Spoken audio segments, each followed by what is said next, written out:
If you can get these 5 things right with your new Etsy shop, then your chance of success will increase dramatically. And I'm not just talking about making a few $100 extra here. They are literally the difference between tens of thousands of dollars in extra income from the Etsy platform. And even have the potential to completely replace your working salary, making your Etsy shop a full-time business. So without further ado, here are the top 5 things that I've learned from over 2 years experience selling on Etsy that I would genuinely do immediately if I started a new shop in 2024. Starting with number 1, and this is to just press the button. And the exact button I mean is this one. That's right. And it's one of the biggest mistakes that I made when I was first starting out on Etsy. I just never got started. Well, I did eventually, but I spent at least the first 2 to 3 months worrying about what to sell, trying to find the perfect niche, and I was just so scared to take action because I was worrying about what people around me would think, and to be honest, just completely failing. So honestly, just the number 1 thing I would do now would literally be to just start the journey. Start making mistakes and then subsequently just start learning from those mistakes, because that is categorically the best way to improve. And I'd literally just treat it as a free college course. So I'd have the goal to get to at least 50 listings on the platform before I even start considering thinking about sales volumes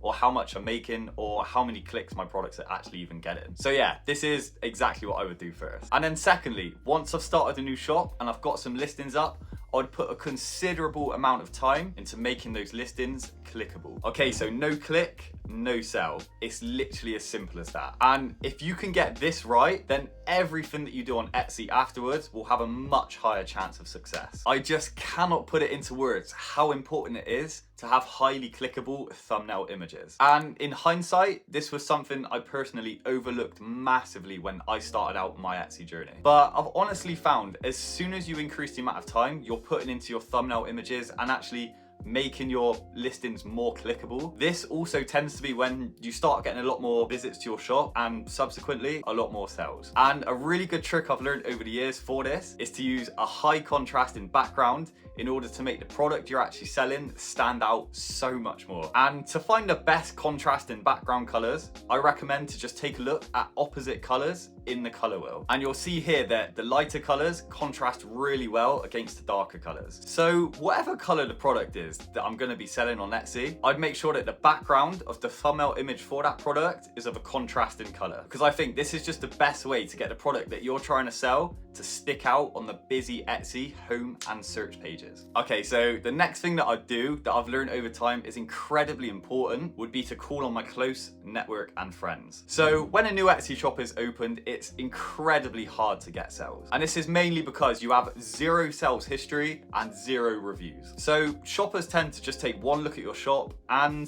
they just don't trust it. So in my opinion, one of the best things that you can do when starting out on Etsy is to call on your close family and friends and get them to buy products from your shop, and then in turn they can leave legitimate reviews on your shop on Etsy. So I mean, even if you send them 100% discount code so they get the item completely for free, this still allows them to legitimately purchase a product from your shop and then leave a public review, which is in turn just going to help massively with shopper trust in your shop.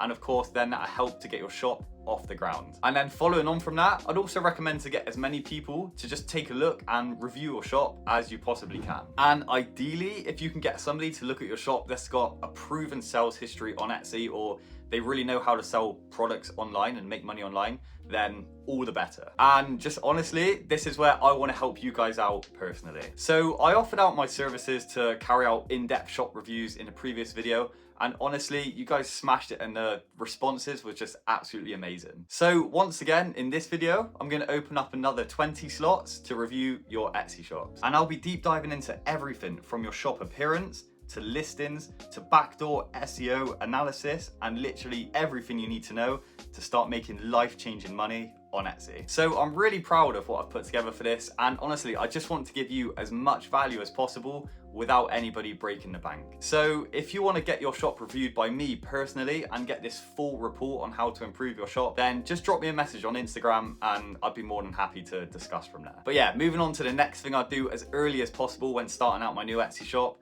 and this is to use small budget Etsy ads. So from my previous years of selling experience, as soon as I started bringing Etsy ads into play, everything in my shop just started improving. Views, clicks, and of course with that, sales. And now I know a lot of people have some big reservations about Etsy ads. I appreciate that. Like them being really expensive, or just listening to some other YouTubers that say it's not necessary at all. So I want to personally show you some of my stats from my store on what I'm spending on ads versus what I'm actually making in return revenue. So in the last 30 days for my top selling product, I've spent almost $360 on advertising, and it has made me $1,273 in return. And again, this is only sales that I've made as a direct result of Etsy ads. And then another great product I've listed here on Etsy ads has made me $520 while literally only spending $34 on advertising in 30 days. So honestly, if I started a new Etsy shop, I would genuinely just put probably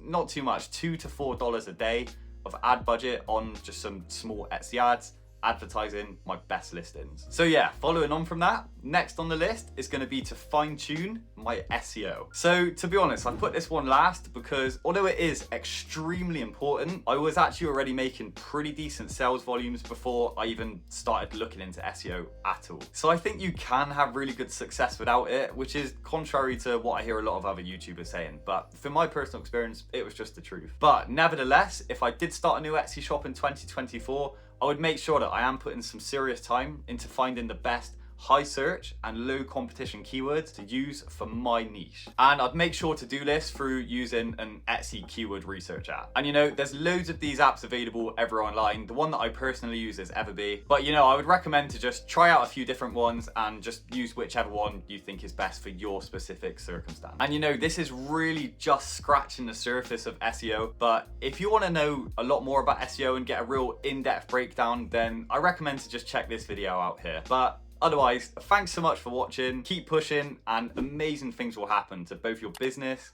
and your life. Cheers, guys.